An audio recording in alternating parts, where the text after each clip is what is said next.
पहलगाम हल्ल्याला पूर्ण तयारीने सरकार आणि सैन्यानं प्रत्युत्तर दिलं तर आपल्याला सुरक्षेसाठी अधिक सक्षम व्हावं लागेल, सरसंघचालक मोहन भागवतांचं विधान.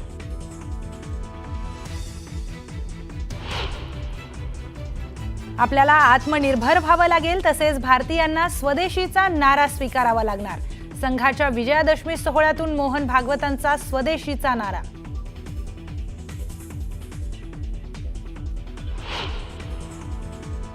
हिंसक मार्गाने परिवर्तन होत नाही तर शेजारील देशांमधील उलथापालथ ही चिंताजनक.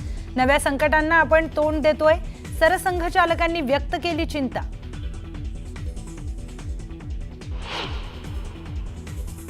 संघाने शिस्त आणि सेवा शिकवली. संघ हा एक विचार प्रवाह. मुख्यमंत्री देवेंद्र फडणवीसांनी सांगितली संघाच्या प्रार्थनेची शक्ती.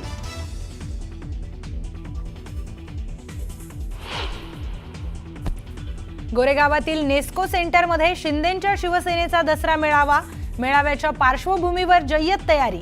मेळाव्यामध्ये शिंदे काय बोलणार याकडे राज्याचं लक्ष.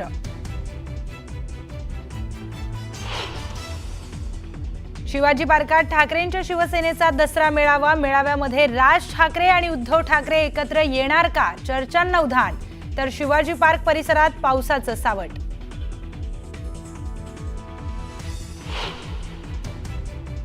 भूमिका जरी एक असल्या तरी दोन स्वतंत्र पक्ष. बंधू एकत्र येण्यासंदर्भात भूमिका जाहीर करण्याचा अधिकार हा पक्षप्रमुखांचा, संजय राऊतांचं सूचक विधान. मनोज जरांगे पाटील दसरा मेळाव्यासाठी नारायणगडाच्या दिशेने रवाना. तब्येत खालावलेली असल्यानं अँब्युलन्समध्ये जरांगेंचा प्रवास.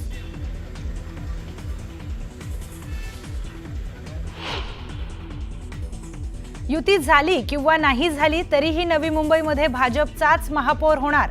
वनमंत्री गणेश नाईकांनी व्यक्त केला विश्वास.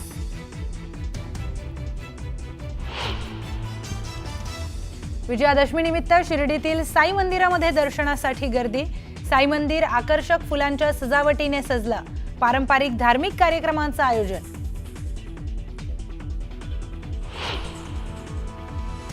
दसऱ्याच्या मुहूर्तावर सोन्याच्या दरांचा नवा उच्चांक.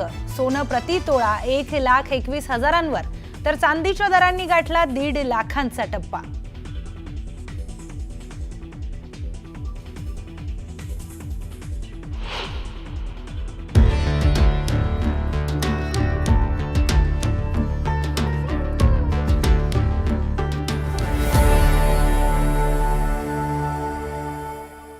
नमस्कार, मी प्रियंका लाठी. बातमीपत्रामध्ये आपल्या सगळ्यांचं स्वागत. बातमीपत्राच्या सुरुवातीलाच काही महत्त्वाच्या घडामोडी आपल्याला पाहायच्यात.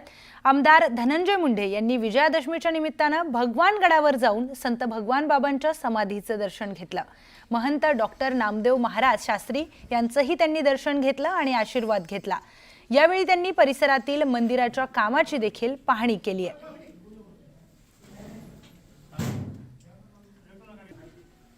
तर धनंजय मुंडे यांनी भगवानगडावर जाऊन संत भगवान बाबांच्या समाधीचं दर्शन घेतलं.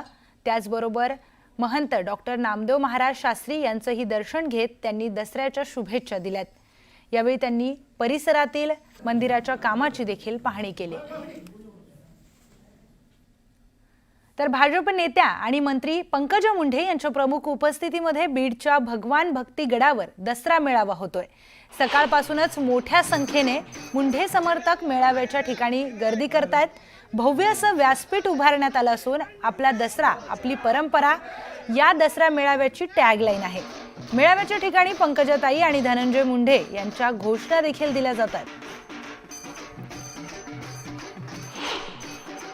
माझ्यासोबत मुंडे समर्थक आहेत. काय सांगाल, काय उत्सुकता आहे? अतिशय उत्साहामध्ये सालाबादाप्रमाणे याही वर्षी या ठिकाणी दसरा मेळावा संपन्न होतो आहे. खरं तर ही फार मोठी परंपरा आहे. लोकनेते मुंडे साहेब भगवान बाबांनी सुरू केलेला हा दसरा मेळावा आहे. त्यानंतर लोकनेते गोपीनाथ मुंडे साहेबांनी याला मूर्त रूप आणलं आणि मुंडे साहेबाच्या नंतर आता पंकजाताई साहेबांच्या नेतृत्वामध्ये हा फार मोठा उत्सव या ठिकाणी दसरा मेळाव्याच्या निमित्ताने होतो.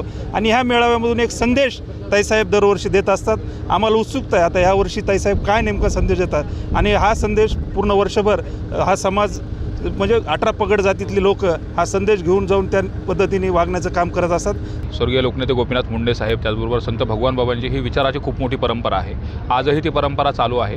काय नेमका ताईंकडून अपेक्षित असतं आज, आणि ताई ते बोलतात बरोबर? आज आम्हाला दसऱ्याच्या निमित्त ताईचं भाषण ऐकून जे जिल्ह्यामध्ये जातीय तेढ निर्माण झाली ते संपवण्याचा आज आम्ही या गडावरून ताईंच्या मार्गदर्शनाखाली पुढं चालून गावगाव जाऊन आम्ही हे कसं जातीय तेढ एकत्र येतेन, सगळे एकत्र येऊन कसे गोविंदाने नांदतेन, ह्या पद्धतीनं आम्हाला ताईंचं मार्गदर्शन आहे आणि आज त्या पद्धतीनं ताईसाहेब बोलते ना आम्हाला.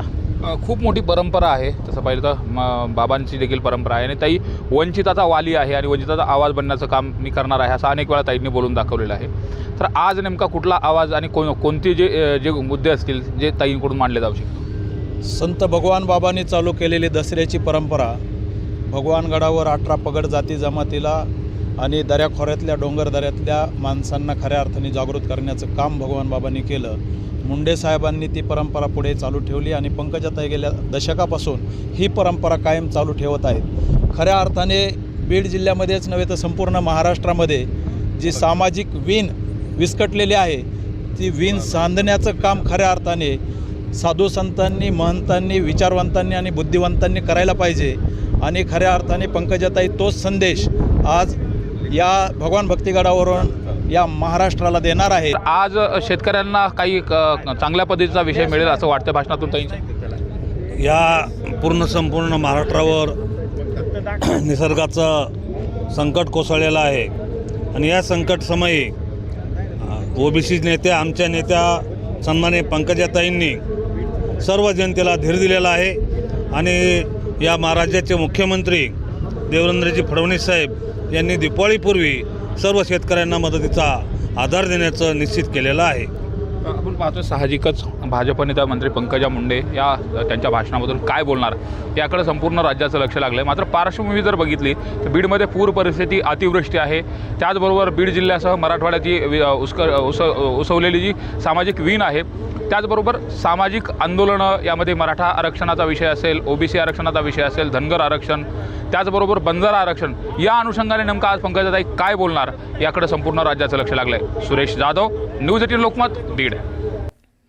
तर दसरा मेळाव्याच्या माध्यमातून पंकजा मुंडे यांनी पूरग्रस्त आणि अतिवृष्टी बाधित शेतकऱ्यांना मदत करण्याचं आवाहन केलंय. पंकजा मुंडेंच्या या आवाहनाला चांगला प्रतिसाद मिळतोय. तर डाळ, गूळ आणि पीठ यासह जीवनावश्यक वस्तू मोठ्या प्रमाणामध्ये भगवान भक्तिगडावर जमा केल्या जात आहेत.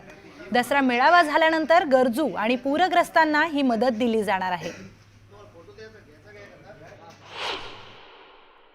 पूर परिस्थिती आणि अतिवृष्टीग्रस्त असलेल्या शेतकऱ्यांना मदतीचं आवाहन भाजप नेत्या मंत्री पंकजा मुंडे यांनी केलं होतं आणि आज दसरा मेळाव्याला येत असताना गूळ, डाळ आणि पीठ घेऊन या असं आवाहन केलं होतं. त्यानंतर आपण पाहतोय अशा पद्धतीनं मुंडे समर्थकांनी खूप मोठ्या प्रमाणात गूळ, डाळ, त्याचबरोबर पीठ हे सुद्धा आणलेलं आहे आणि प्रत्येकजण आपल्यासोबत येत असताना हे घेऊन आलेलं आहे. पूरग्रस्त आहेत, अतिवृष्टीग्रस्त जे शेतकरी आहेत त्यांना याची मदत केली जाणार आहे. पंकजा मुंडे यांनी आवाहन सोशल मीडियाच्या माध्यमातून करण्यात आलेलं होतं आणि मोठ्या प्रमाणात हे गूळ असेल, डाळ असेल, हे जे साहित्य आहे या ठिकाणी जमा झालेले. आपल्यासोबत काही मुंडे समर्थक आहेत. काय सांगाल नेमकं ताईंनी आवाहन केलं होतं आणि त्या आव्हानाला प्रतिसाद मिळतोय? खरं म्हणजे आपण पाहिलं असतं महाराष्ट्रामध्ये काही प्रमाणात या आदरणीय ताईसाहेबांच्या दसरा मेळाव्यावरती टीका झाली, परंतु आपण पाहतोय की या ठिकाणी जो पूरग्रस्त एक वेगळ्या प्रकारात सामना करतोय, तर ते आदरणीय ताईसाहेबांनी आवाहन केल्यानंतर केवढ्या मोठ्या प्रमाणात हा अगदी एक साठ आहे, असे अनेक साठ आहेत, कारण गाड्या येता येणार. म्हणजे एवढ्या मोठ्या प्रमाणात पीठ, डाळ, गूळ ज्या पूरग्रस्तांना त्यांचे अत्यंत हाल झालेत आपण पाहतोय गोदाकाठी आणि संपूर्ण शिरूर परिसरामध्ये, की त्यांना हे उपयुक्त पडेल. आणि ताईसाहेबांनी आवाहन केल्याच्यानंतर निश्चितच आता जे जे कोणी ताईसाहेबांच्या दसरा मेळाव्यावर आणि या भगवानगडाच्या दसरा मेळाव्यावर टीका करत होते त्यांना पाहायला भेटेल की आपण या ठिकाणी या मेळाव्यातून काय शिकायला भेटतंय.